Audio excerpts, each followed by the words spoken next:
Welcome, tarot readers. This is one of the best books that you can have in your tarot library. Whether you're a pro or a beginner, this is going to help you learn and advance your craft in a way that's deeply personal to you. What is this fabulous book, you may ask? It is your Tarot Grimoire.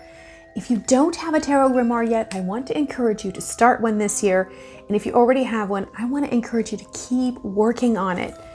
Your Tarot Grimoire is composed of all the different information that you find that's meaningful to you. It's filled with spreads and spells and information, layouts. It grows over time as you do, and it becomes something that's a real treasure. Stick around because I've got some great tips for making your Tarot Grimoire, what to put in it, and how you can create this cover here at the end step by step, pitfall free. Down below in the description box, you're going to find the timestamps so you can jump around the video to what interests you, as well as links to all the products that I talk about in this video and my free PDF printables. I guarantee building a grimoire will grow your tarot knowledge, will excite you, and really invigorate your tarot reading practice. So I'm going to break this video up into 4 parts, and there are links in the description box down below so you can skip around to what you're interested in. In part 1, I'm going to talk about things you want to consider when choosing the size book and the type of book that you make your Tarot Grimoire out of. Then I'm going to talk about what kinds of things you can put in your grimoire and where you can find them. I've got a short section on how to organize your grimoire if you are into organizing it. Lastly, I'm going to show you how to make this kind of cover for your grimoire. I absolutely love it. I'm going to walk you through step by step and kind of help you to avoid the pitfalls along the way in making this style cover. There's a couple things that you want to consider when choosing a book. This time around, I chose something that was spiral bound, and that is because I really like the fact that it opens up and lays flat. Check that out. I also chose something that was a lot bigger this time just because I wanted more space than I'd had in the past. Now, I purchased this at Ross and I've started to take the sticker off, but it was $5.99. With that being said, you do not have to spend a lot of money on one of these. And I really encourage you to give yourself maybe a month, if you don't have something already, to allow something to come to you that's right for you. Here's a couple other ideas. You could do a disc planner.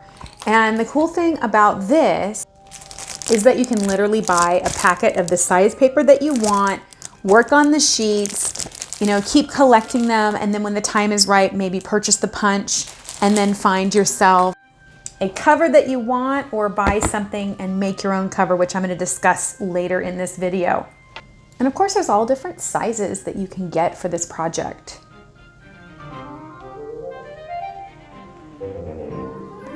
I personally feel that this is too small. Like, this is my personal writing journal. Great for that, but there's just not enough room. Like, a card is going to take up most of the page, and there's just not enough room to really grow and build.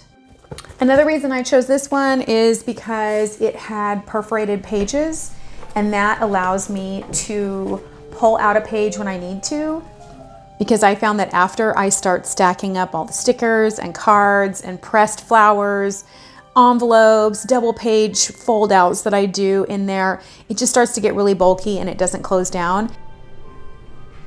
And with perforated pages, I can remove one every now and then. But if you choose a book like this, you can just cut out a page periodically in order to allow the book to lay flat, instead of like this when it's all done. See, then it doesn't really close. Side note here, when you do cut a page out of a bound book, you want to make sure that you leave about this much room from the middle edge, or the binding will fall apart on you. One of the main things that you want to do when you pick a journal, and almost every journal is like this now, but you want to make sure that the paper is acid-free, or over time it will corrode and fade and just not maintain the beauty that you want. And the purpose of making something like this is a keepsake. It's something that goes to a family member when you pass on. It's something that you look back on as you grow older and you really enjoy. What goes in a tarot grimoire? Well, a grimoire is a collection of knowledge, so your knowledge about tarot. As you travel the net, you're going to find all sorts of cool stuff on tarot knowledge, including my free PDF printables, which are down in the description box below. You can collect those, print them off, and then put them in your tarot grimoire. You may want to have printouts of tarot spreads or write them in there yourself as you go along. These are not the spreads that you're doing and the notes on them, but rather just the spreads themselves, so you have a reference guide. Not only is this a place for you to put all of the knowledge that you collect about tarot, it's a place for you to be creative. I've got these great watercolor brush markers that I love to use and spruce things up, so even if I print something in black and white, I can add color. I even picked up this cheap set of watercolors the other day. Stickers. Oh my gosh, do I love stickers. These are amazing. I will leave a link below to these different packs of stickers that I got. I got them super cheap. These are things that you can just collect over time. Some of you are going to be into herbology. You may get into the herbalism that's associated with the tarot, or maybe you just have pressed flowers or some kind of wisdom that you gained on a walk and you were out and you found something, so you take it home with you and you press it and put it in your tarot journal. So how are you going to organize your grimoire? Before you start putting anything in there, you want to think about it a little. My last one was super random, which is fine. But this time around, I wanted to have just a little bit of a thought about it. I mean, there's a heck of a lot of pages in here, and filling them all up over time, I'm just going to want there to be some kind of organization to it.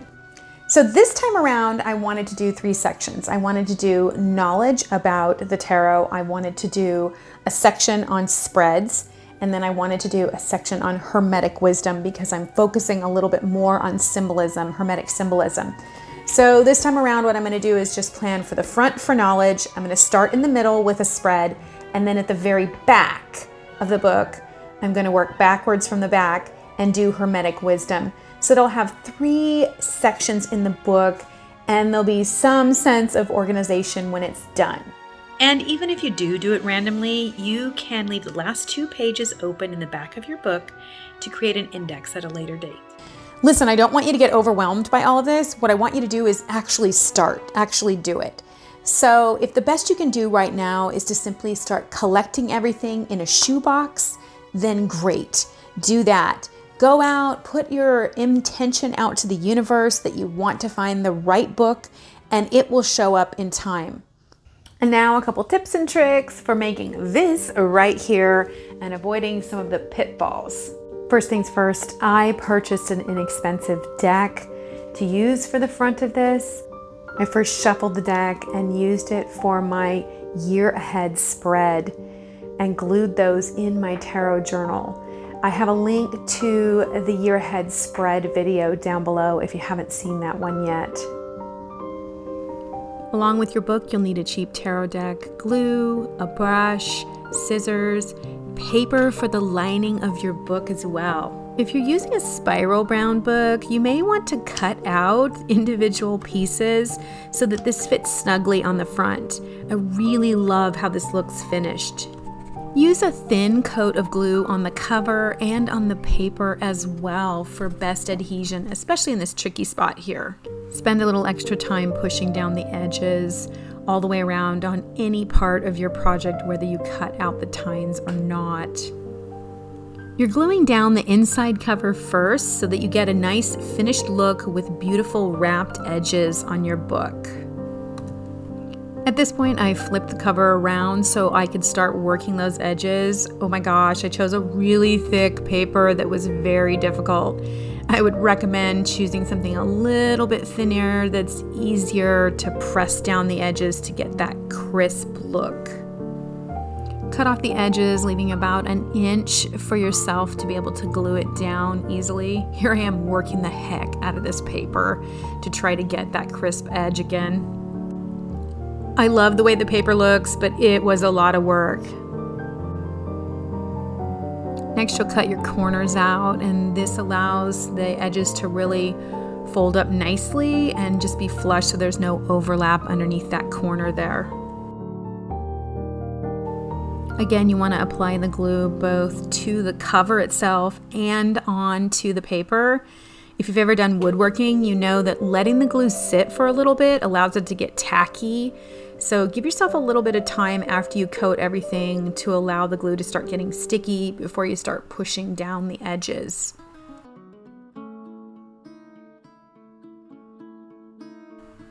Just take your time. It takes a bit till it gets tacky enough to really start sticking. You can see there it's getting tacky. And here's the trick. Fold the cover over there once you've got the sides down, kind of press. And then you're gonna put some weights on top and let it sit for about 15 minutes so that it's really dry and you can just have everything secure to start working. I know that seems like a lot, but it really makes the inside cover look amazing. Now's the time to go through the cards and to decide which cards maybe you want to study next year. Those you'll glue inside of your Tarot Grimoire, and that gets your grimoire started. You just leave yourself plenty of room to write over the next year or so on the cards that you want to study. And then go through the cards and pull out the ones that you really like and that you want to make more prominent on your cover. And now comes the fun part, putting it all together on the front. Now it's just about getting a layout and really playing with the cards.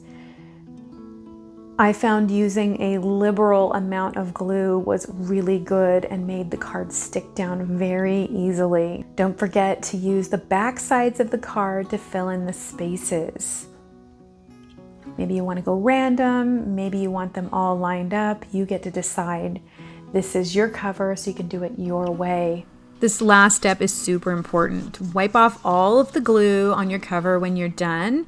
Make sure it's not sticky. Put a piece of paper or a paper towel there to absorb moisture, and now weight it down. And you want to do that because you don't want it to warp as it dries.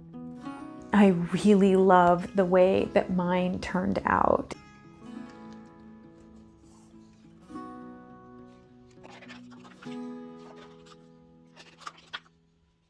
Hey there, if you made it to the end of the video, please give me a thumbs up and let me know, are you planning to make a grimoire? Do you have one? What types of things do you put in your grimoire?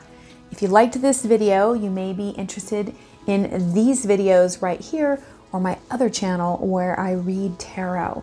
Until we meet again, happy reading. Yep, nothing like a cat butt in the video, right?